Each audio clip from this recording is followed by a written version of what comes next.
Anastasia Colosimo, vous, dans votre livre « Les bûchers de la liberté », vous vous intéressez en particulier à la question du blasphème au nom duquel les attentats contre Charlie Hebdo ont été commis il y a 2 ans, jour pour jour. Ça fera en tout cas 2 ans, jour pour jour, demain. Vous expliquez que ce blasphème est un instrument davantage politique que religieux. Ça peut surprendre. Que voulez-vous dire par là ?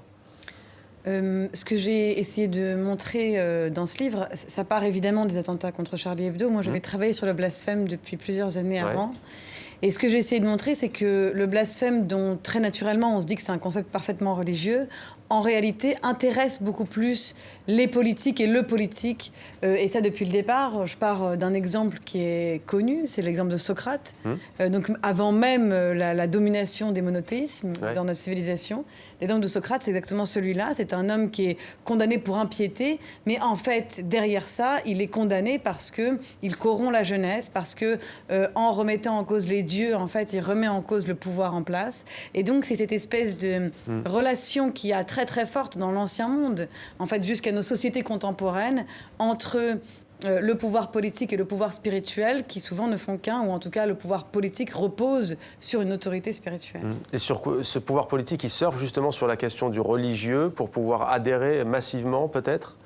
Les foules oui, enfin, je pense qu'en tout cas, il n'y a pas en fait de séparation du politique et du religieux jusqu'à très tard. Ça serait d'ailleurs une folie de penser. Enfin, c'est nos catégories à nous d'ailleurs, le politique et le religieux. Avant, ces choses-là sont tellement, en fait, participent tellement à la même chose qu'il n'y a pas vraiment de division. Moi, ce qui m'a intéressé ensuite, c'est que, en fait, normalement, du coup, avec la disparition de ces sociétés-là, avec l'avènement de la modernité, avec l'avènement de la démocratie, avec l'avènement du fait que le pouvoir politique maintenant, il repose sur la majorité et non pas sur une autorité spirituelle, sur un texte révélé, le blasphème aurait dû complètement disparaître. Et non seulement il n'a pas disparu, mais pire encore, il est aujourd'hui, et vous voyez, il y a eu évidemment les attentats contre Charlie Hebdo, mais il y a eu beaucoup d'affaires avant dans le monde, celle de Salman Rushdie. Oui, vous parlez de Salman Rushdie notamment, oui. Voilà, en France aussi, il y a eu énormément de procès un peu en blasphème. Et donc, ce qui m'a intéressé, c'est de voir qu'il y avait une actualité de sujet qui était immense, alors qu'on aurait pu croire à un moment que le sujet allait disparaître. Et vous dites d'ailleurs que c'est un paradoxe de pouvoir permettre des procès dans un État laïque, des procès en blasphème. C'est vrai qu'on n'y pense pas, mais ça peut surprendre. C'est une question que vous évoquez. Oui, en fait, ce que j'essaye de montrer, c'est de montrer que le blasphème, qui avant était vraiment parfaitement le crime sans victime, puisque Dieu, c'est la victime qu'on ne perçoit pas, en tout cas, est devenu un crime avec victime, puisque les croyants se sont emparés du délit de blasphème et l'ont transformé en offense aux croyants. Ce qui, en fait, dans une démocratie, permet de continuer, en fait, à entretenir un délit de blasphème qui, du coup, ne porte pas ce nom-là, mais qui va permettre un certain nombre de procès d'associations catholiques intégristes, d'associations musulmanes. Le procès contre Charlie Hebdo en 2007, c'est un procès en blasphème. Alors évidemment, le mot n'est jamais dit comme ça.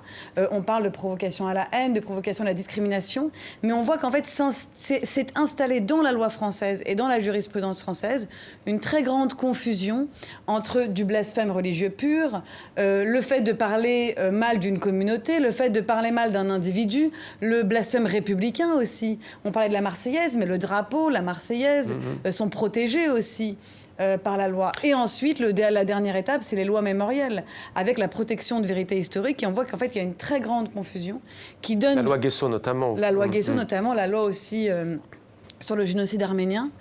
Et on voit qu'en fait, il y a du coup une espèce de confusion qui s'installe, avec un sentiment qui peut être donné de 2 poids, 2 mesures, mais aussi parce qu'on appelle à des réalités différentes. Une vérité religieuse, ça n'est pas une vérité historique, et ça n'est pas compréhensible pour tout le monde, et ça n'est pas aussi le fait de protéger un certain vivre ensemble. Est-ce que c'est à la loi de le protéger ? Donc, cette confusion est très grande.